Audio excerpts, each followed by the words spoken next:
एक बार की बात है, पुराने जापान के सबसे बड़े और प्रसिद्ध बौद्ध मठ में एक जवान बौद्ध भिक्षु रहता था, जो कि उस समय के सबसे विख्यात और सम्मानित जन्मांतर कस्सी से था। वह बौद्ध मठ में जिन मार्शल की सेवा करता और उनसे जिनके शिक्षाएं लेता, वह का अभ्यास करता।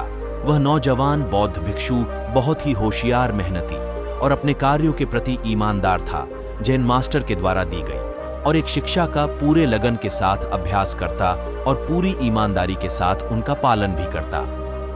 वह कभी भी अपने गुरु को शिकायत का कोई अवसर नहीं देता था, इसीलिए जिन मास्टर भी उसे बहुत खुश और संतुष्ट थे। एक दिन जिन मास्टर ने अपने उसी से को एक बहुत ही महत्वपूर्ण काम देने का निर्णय किया।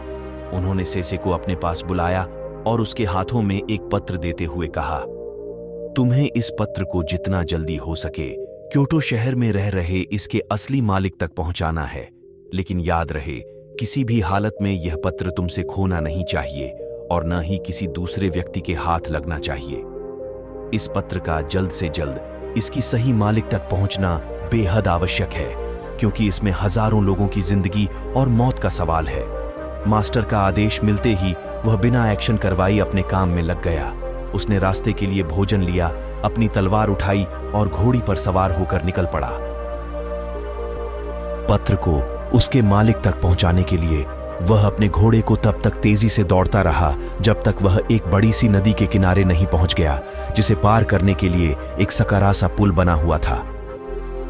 उस पुल के दूसरी तरफ एक समय था, अपनी तलवार लिए भी खड़ा था, जिसने उन पहले 100 लोगों से युद्ध करने की कसम खा रखी थी जो उस पुल को पार करेंगे। अब तक वह वहां से गुजरने वाले 99 लोगों से युद्ध करके उन्हें मौत के घाट उतार चुका था और अब वह यहां से गुजरने वाले उस व्यक्ति का बड़ी बेसब्री से इंतजार कर रहा था, जिसे युद्ध में मौत की नींद सुलाकर वे अपनी प्रतिज्ञा पूरी कर सकें। जैसे ही उस नौजवान बौद्ध भिक्षु का घोड़ा उसको पर चढ़ता है, समुराई अपनी गरजती हुई आवाज में बोलता है, तुमने स्कूल पर कदम रख दिया है, इसीलिए अब तुम्हें मुझसे युद्ध करना होगा।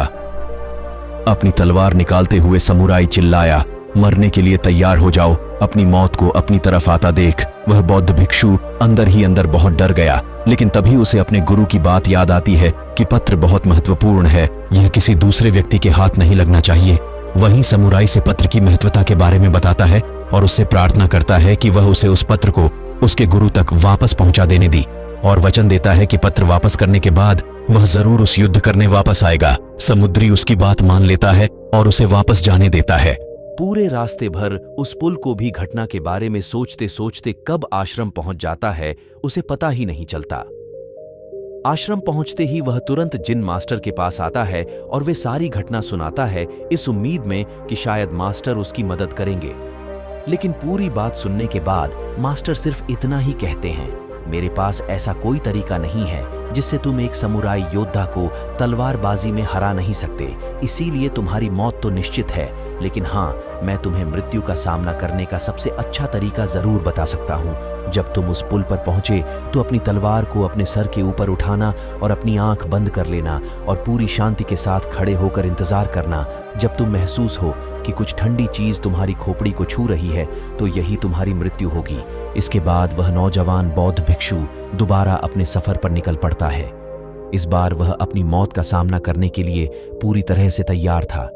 इस बार न तो उसके अंदर कोई घबराहट थी और ना ही किसी प्रकार का डर। जब उन पर पूछता है जहां समुराई उसका इंतजार कर रहा था, वह ठीक वैसा ही करता है जैसा मास्टर ने उसे कहा था। वह अपने दोनों हाथों से तलवार को सिर के ऊपर उठाता है और आंख बंद करके मौत का इंतजार करने लगता है। जब समुराई उस नौजवान बौद्ध भिक्षुओं को ऐसी अवस्था में देखता है तो समझ जाता है कि जरूर यह भिक्षु किसी सच्चे महान गुरु से मिलकर आया है, क्योंकि उसने आज से पहले आंख बंद किए हुए तलवारबाजी की ऐसी मुद्रा और लड़ाई से पहले चेहरे पर इतनी शांति कभी नहीं देखी थी। उसने ध्यान से देखा, भिक्षु के चेहरे पर न तो मौत का डर था और न ही किसी प्रकार की कोई घबराहट। उसने अपनी तलवार नीचे रख दी और अपने घुटनों पर बैठकर हाथ जोड़कर कहने लगा, हे महान गुरु, मुझे मेरे इस मूर्खतापूर्ण दुस्साहस के लिए माफ करें और अपना शिष्य बनाएं ताकि मैं आपसे अद्भुत तलवारबाजी की कला सीख सकूं। दोस्तों, वो बौद्ध भिक्षु हम हैं और वह रही हमारे जीवन की सबसे विकट समस्या। कई बार हम ऐसी स्थिति में फंस जाते हैं जहां से बाहर निकलने का कोई रास्ता नजर नहीं आता। तब ऐसी परिस्थिति में हमें खुद को शांत, पूरी तरह से शांत रखने की जरूरत होती है। सोचिए, अगर उस जवान भिक्षुणी समुराई के सामने अपने प्राणों की भीख मांगी होती या उसके सामने रोया गिड़गिड़ाया होता, तो बहुत बड़ी संभावना थी कि समुराई उस पर हंसता और अगले कुछ ही पलों में उसे टुकड़ों में काट देता। या फिर अगर उस भिक्षुओं ने कर राहत और जल्दबाजी में समुराई पर हमला कर दिया होता, तभी उसका यह परिणाम होता। लेकिन उस नौजवान सिसिली इतनी शांति और स्थिरता के साथ उस समुदाय का सामना किया और इतने उच्च कोटि के जिनका परिचय दिया कि उस समय वो समरेश भी बेहतर हो गया और परिणाम स्वरूप समुराई उसके सामने झुक गया, क्योंकि एक समुराई होने की वजह से उसने तुरंत यह महसूस कर लिया कि उसका सामना उससे भी अधिक जिनका अभ्यास करने वाले समुराई हो गया। तो चाहे परिस्थितियां कितनी भी खराब क्यों ना हो, कितना भी मुश्किल लगे, उनका सामना करना। इस नौजवान भिक्षु की कहानी को याद रखना, और जब भी कोई मुसीबत रूपी समुराई आपके सामने आए तो अपनी आंखें बंद करो और शांत हो जाओ, पूरी तरह से शांत, और वह समुराई आपके सामने भी जरूर झुकेगा।